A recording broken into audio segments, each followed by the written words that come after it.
요한복음 1장 30절부터 있는 말씀을 보겠습니다. 내가 전에 말하기를 내 뒤에 오는 사람이 있는데 그가 나보다 앞선 것은 그가 나보다 먼저 계심이라 한 것이 이 사람을 가리킴이라. 침례 요한이 지금 예수님에 대해서 사람들에게 가르치면서 전한 것입니다. 예수님을 소개한 거예요. 또 오늘날 모든 그리스도인들, 모든 목사들은 어떤 논리와 지식을 전달하는 사람이 아니고 세상 죄를 지고 가는 하나님의 어린 양, 영원전부터 영원까지 계신 그 예수님과 십자가를 증거하는 것이 우리가 할 일입니다. 내가 전에 말하기를 내 뒤에 오는 사람이 있는데 나보다 그가 앞선 것은 그가 나보다 먼저 계심이라 하는 것이 이 사람을 가르침이라. 예수님을 소개하면서 침례 요한이 그렇게 백성들에게 외쳤습니다. 먼저 계심이라. 먼저 계시단 말은 영원 전부터 현재 비동사인데 곧 I am that I am, 내가 바로 스스로 있는 자라는 뜻이에요. 출애굽기 3장에 있는 모세에게 나타나셔서 하신 말씀이에요. 하나님의 이름이 뭡니까? 그렇게 물었을 때 나는 스스로 있는 자니라. 스스로 존재하시는 분은 하나님 아버지 하나님과 아들 하나님과 성령 하나님, 이분만이 영원 전부터 스스로 존재하신 분이고 그 외의 천사들과 모든 사람들은 우주의 거민들과 모든 인류는 다 피조물입니다. 그래서 이 우주에 있는 모든 존재를 둘로 딱 나누면 스스로 계신 영원 자존자 되시는 하나님, 창조주 하나님과 피조물 되는 모든 사람들, 천사들과 우주 거민들과 인류들, 이렇게 둘로 카테고리를 나눌 수 있습니다. 요한복음 1장 30절에 내가 전에 말하기를 내 뒤에 오는 사람이 있는데 그가 나보다 앞선 것은 그가 나보다 먼저 계심이라는 것이 이 사람을 가리킴이라 그랬어요.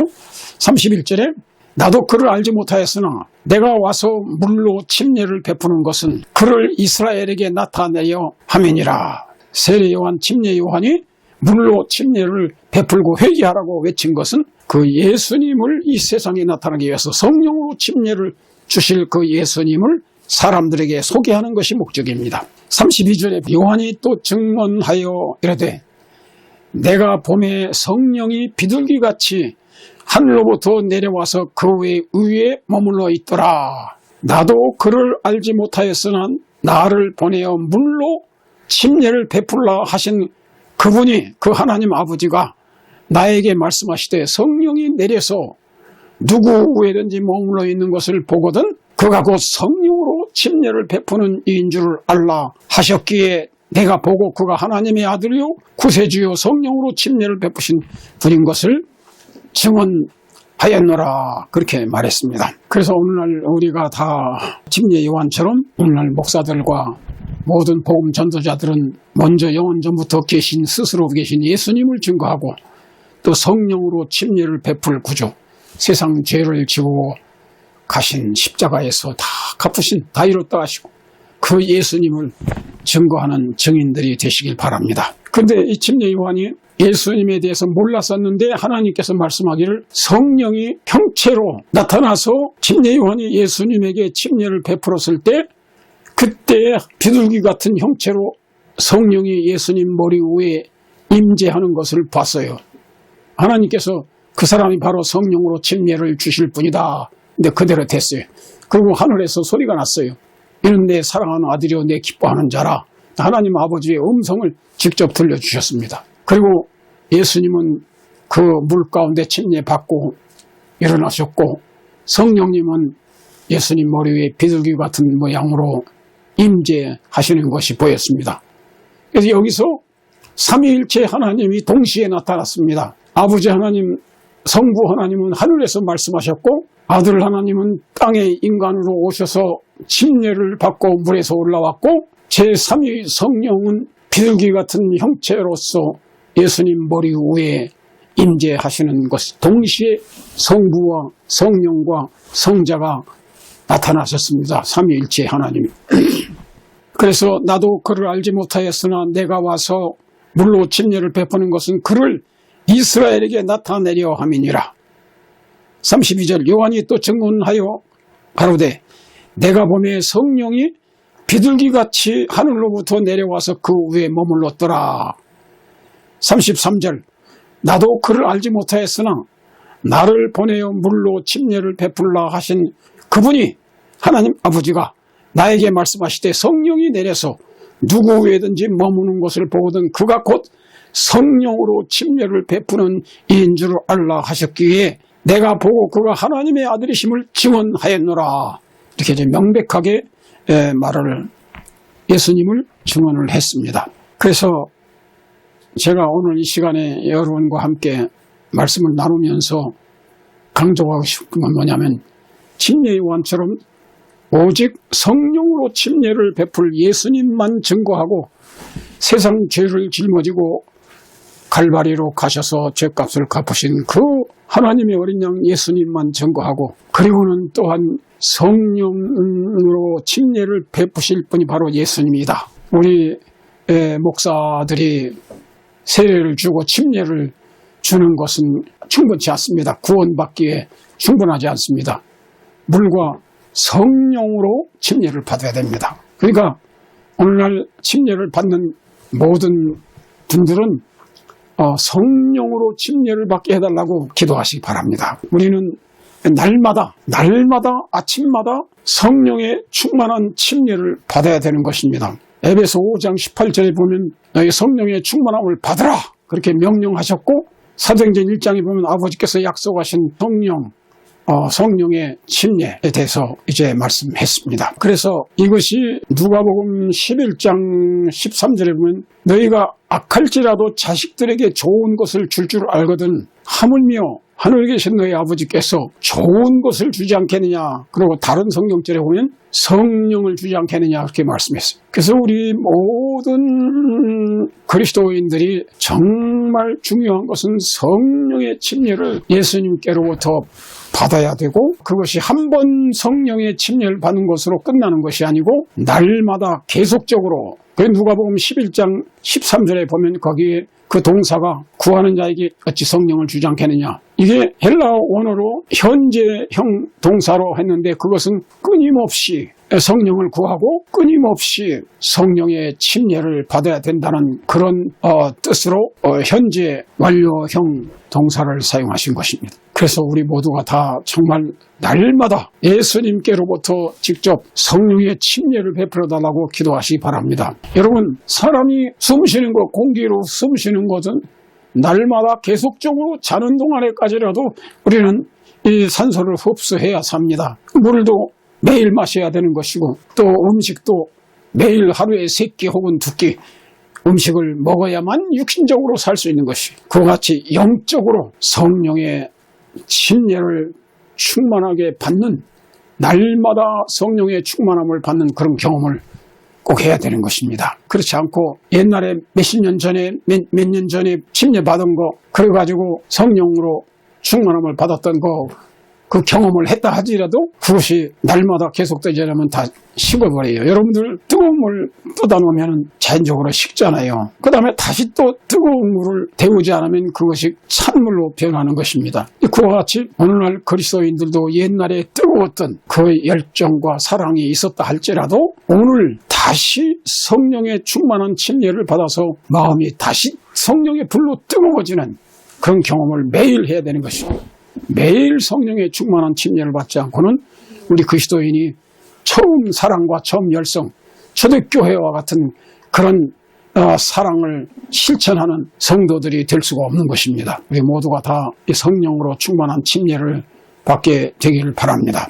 요한복음 1장 35절부터 40절까지 있는 말씀은 침례 요한이 자기 두 제자 요한과 안드레를 예수께로 인도했습니다. 35절에 또 이튿날 요한이 자기 제자 중 2사람과 함께 섰다가 예수께서 건의심을 보고 말하되 보라 하나님의 어린 양이로다. 2 제자가 그의 말을 듣고 예수를 따르거늘 예수께서 돌이켜 그 따르는 것을 보시고 물어 이르시되 무엇을 구하느냐 이르되 랍비여 어디 계시오니까 하니 랍비는 번역하면 선생이라. 예수께서 이르시되 와서 보라. 그러므로 그들이 가서 계신 데를 보고 그날 함께 거하니 때가 10시쯤 되었더라. 요한의 말을 듣고 예수를 따른 2사람 중에 하나는 시몬 베드로의 형제 안드레라. 침례 요한은 계속 예수님만 나타나면 세상 죄를 이고하는 하나님의 어린 양이라고 자꾸 사람들에게 예수님께로 향하도록 그렇게 했습니다.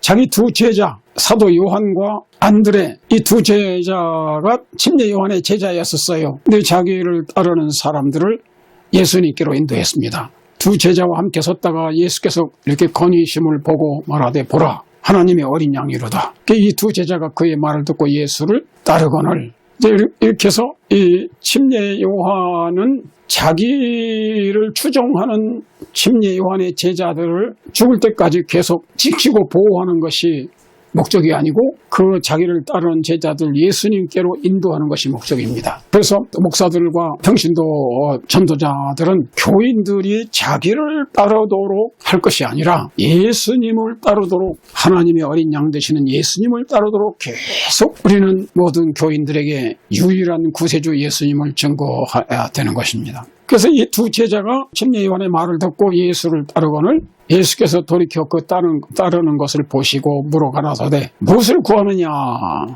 What do you want? 그러니까 라피 어디 계시오니 그랬어요. 그러니까 예수님을 주에 따르는 목적은 잠시 길가에서 예수님에게 어떤 중요한 질문을 하고 답을 얻기 위한 것이 목적이 아니고 어디 계시오니까 예수님 계신 곳에 가서 예수님과 함께 지내면서 예수님을 경험하기를 원했던 것입니다. 그래서 라피 어디 계십니까? 그렇게 물었어요. 예수님 계신 곳에 같이 있기를 원했습니다. 그래서 예수께서 와보라. 와서 보라. 그래서 그들이 그 예수님 그 당시 계신 데를 가서 보고 그날 함께 거하니 때가 10시쯤 되었더라. 여기서 10시라는 것은 그 당시에는 해시계밖에 없잖아요. 해시계가 아침 6시부터 7시까지는 1시입니다. 7시부터 8시까지 2시, 그 다음에 8시부터 9시까지 3시, 9시, 3시. 그 다음에는 제6시 하면은 낮 12시를 말합니다. 오후 4시라고 하는 것은 오늘날로 말하면 오후 4시, 그게 10시라고 하는 것은 4시를 말한 거예요. 그다음에 해 뜰 때부터 해 질 때까지 12시간으로 나누고 그다음에 이제 밤에는 또 해시계도 없으니까 1경, 초경, 2경, 3경, 4경 이렇게 해서 4수로 저녁을 나눴습니다. 그래서 이때 예수께서 이르시되 와 보라. 그러므로 저희가 가서 계신 데를 보고 그날 함께 거하니 때가 10시쯤 되었더라. 그때 오후 4시부터 예수님과 함께 하루 저녁에 예수님 말씀을 듣고 질문하고 그러면서 체험을 하면서 그들은 이 예수님이 진짜 하나님의 아들이시고 구세주라는 것을 메시아라는 걸 확실히 깨달았습니다. 그런데 그 두 제자가 요한의 말을 듣고 예수를 따르는 두 사람 중에 하나는 시몬 베드로의 형제 안드레라고 그래요. 또 하나는 여기 언급을 안 했어요. 나중에 요한복음 제일 끝에 가서 보면 자기 자신에 대해서 이제 자기 예수님을 끝까지 따르는 그런 사람을 자기 자신을 소개했습니다. 그래서 침례 요한은 두 제자를 예수님께로 인도했고 두 제자 안드레와 사도 요한 이 두 제자는 자기 형제들을 또 인도했습니다. 그래서 제가 여기서 여러분과 함께 강조하고자 하는 건 뭐냐면 이 안드레처럼 혹은 사도 요한처럼 예수님과 함께 있는 체험적인 그런 신앙을 갖게 될 때 이 예수님을 전하지 않고는 견딜 수가 없게 되는 것입니다.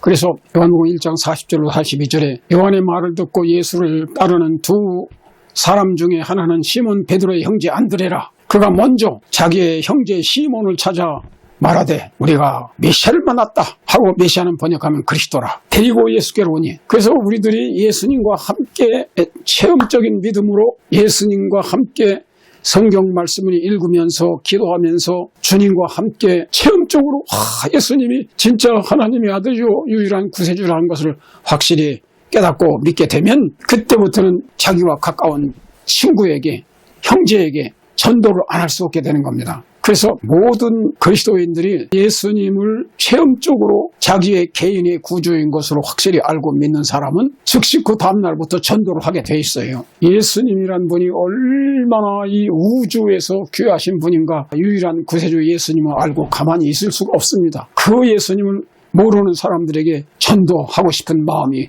속에서 우러나오게 돼 성령으로 침례를 받고 충만한 모든 사람들은 주님을 증거하게 됩니다. 그래서 이 안드레가 예수님과 함께 하루 저녁을 보내고 체험한 다음에 이분이 정말 4000년 동안 기다리던 메시아 구세주 하나님의 아들이라는 걸 확실히 깨닫고 즉시 먼저 자기 형제 시몬 베드로를 찾아가서 전도했습니다. 그가 먼저 자기 형제 시몬을 찾아 말하되 우리가 메시아를 만났다 하고, 메시아는 번역하면 그리스도라, 구세주. 그렇게 해서 전도를 했고 예수께로 데려왔습니다. 42절에 데리고 예수께로 오니 예수께서 보시고 이르시되 네가 요한의 아들 시몬이니 장차 게바라 하리라 하시니, 게바는 번역하면 베드로라. 그 예수님은 베드로를 그 안드레가 데리고 오니까 다른 사람들이 안드레가 이분은 우리 형님이십니다 이렇게 소개할 필요가 없어. 있으면 다 아니까. 그래서 네가 요한의 아들, 네 아버지는 요한이고 네 이름은 시몬이다. 그래 장차 내 이름을 게바라고 하게 될 것이다. 게바는 번역하면 베드로라. 그렇게 베드로의 모든 평생을 다 하셔요. 예수님 만난 사람은 즉시 자기 가족과 형제, 친구들을 예수님께로 인도하게 되는 것입니다. 오늘 말씀을 들은 모든 분들이 정말로 예수님과 함께 있는 시간을 갖게 되기 바랍니다. 말씀과 기도로 예수님과 함께 있는 시간 동안의 성령의 감동으로 성령의 충만한 침례를 경험하고 예수님을 자기 가족과 친구들에게 즉시 전도하는 그런 참된 성도들이 되시기를 간절히 바랍니다.